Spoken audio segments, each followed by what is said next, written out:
Hey guys, good evening, नमस्कार। कैसे आप सब लोग? तो एडवांस अकाउंट्स का पेपर देकर के आप लोग आ चुके हो और अब बारी है ऑडिट की।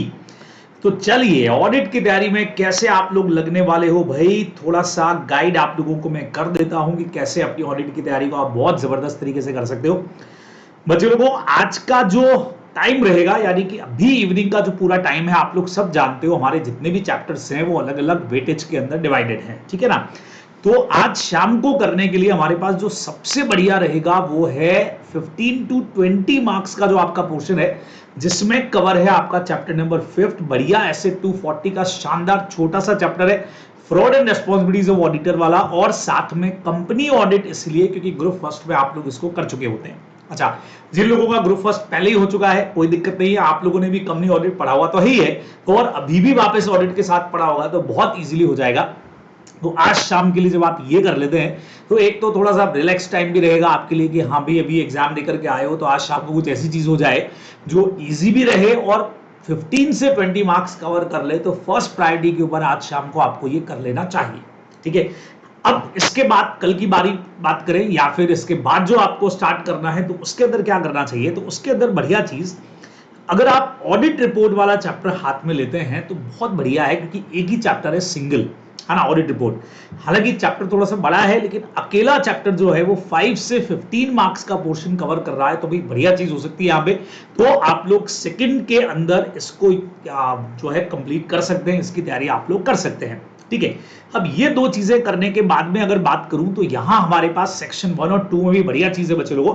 यहां एक चैप्टर हमारे पास और है, audit documentation and audit evidences का। हालांकि चैप्टर बड़ा है फिर से, लेकिन इजी बहुत है, क्योंकि ऐसे 230 और उसके अलावा 500 सीरीज के जो भी आपके 500, 501 हो गया, 505, 510, अब ये जितने भी एसेज हैं आपका 550 हो गया यहाँ पे, या 60, 70, 80 बहुत इजी है और आप इनको बहुत बढ़िया तरीके से, मतलब एसेज का पूरा पोर्शन यहाँ बढ़िया है।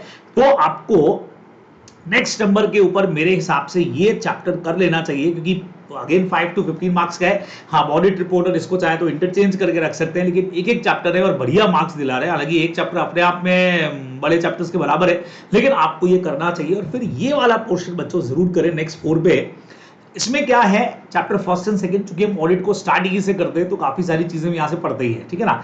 उसके अलावा चैप्टर 7 और 8 हमारे छोटे छोटे से चैप्टर है, सैम्पलिंग और एनालिटिकल प्रोसीजर के, तो और क्वेश्चंस लगातार बनते हैं, तो ये आपको नेक्स्ट नंबर के ऊपर कर लेना चाहिए, ठीक है। अब इसके बाद क्या करना है, अभी तक आप देख रहे हैं मैं रिस्क असेसमेंट और ऑटोमेटेड एनवायरनमेंट में आपको लेके नहीं आया हूं, क्योंकि मुझे पता है कि ये चीजें थोड़ी सी हमारी टफ रहती है। तो नेक्स्ट में आप लोगों को क्या करना चाहिए, ये वाला जो पोर्शन है वो मुझे ज्यादा ठीक लगता है, बैंक्स और ऑडिट ऑफ डिफरेंट एंटिटीज का। अब आप एक काम ये भी कर सकते हैं कि ये वाला टॉपिक आप अभी कर लें, और जो हमारा audit of items of financial statement है, ये भी सिंगल चैप्टर है 10 से 15 नंबर का, ये आप चाहें तो एग्जाम वाले दिन मॉर्निंग के अंदर जो है वो इसको कर सकते हैं। बड़ा चैप्टर है हाँ, लेकिन आपने जरूर इसको नोट्स में से वगैरह किधर न किधर से पढ़ा होगा, जिस भी फैकल्टी से आपने पढ़ा होगा उनके नोट, शॉर्ट नोट्स जो भी आपके पास में रहे होंगे, वहां से आप इसको, या इसके क्वेश्चंस आप अगर देख रहे हो तो सारे क्वेश्चंस इसके गो थ्रू कर लो आप।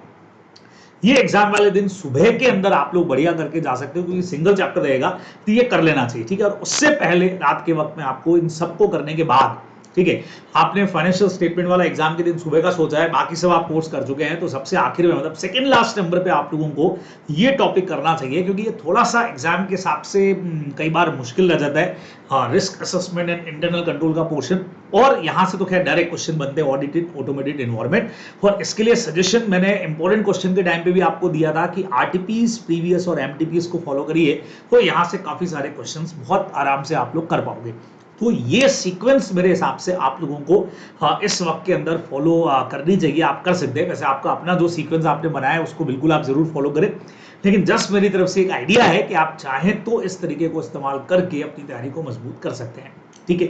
अब हमने कहा सर एमसीक्यूज वगैरह का क्या करना है, तो आईसी का जो बुकलेट है बिल्कुल वो आप लोग जबरदस्त तरीके से कर सकते हैं, बढ़िया क्वेश्चन उसमें आपको दे रखे, उससे ज्यादा एक्स्ट्रा कुछ भी आपको करने की जरूरत नहीं। अभी भी कोई भी नया मटेरियल, नया लेक्चर कुछ भी करने का जरूरत नहीं है ना।